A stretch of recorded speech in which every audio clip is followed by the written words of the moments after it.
Connie Reyes may hiling kay Atasha Mulak at Vico sa relasyon nila. Puro positive feedbacks nga ang aming natatanggap sa napapabalitang magkarelasyon na ngayon na sina Atasha Mulak at Vico Soto.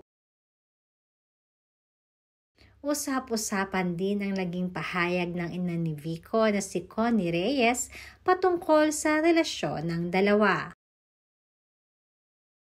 Ayon kasi kay Connie, never di umano siyang nakikialam sa buhay ng kanyang anak kung hindi naman kinakailangan.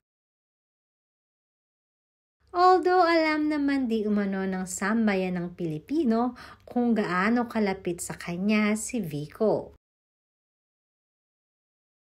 Lalo na at nag-iisang anak lamang ito nila ni Vic Soto.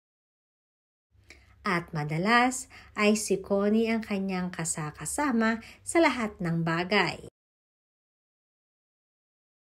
Ayon pa kay Connie, suportado di umano niya ang anak sa kahit anumang gusto nitong gawin, mapa-career, showbiz at lalo na sa love life.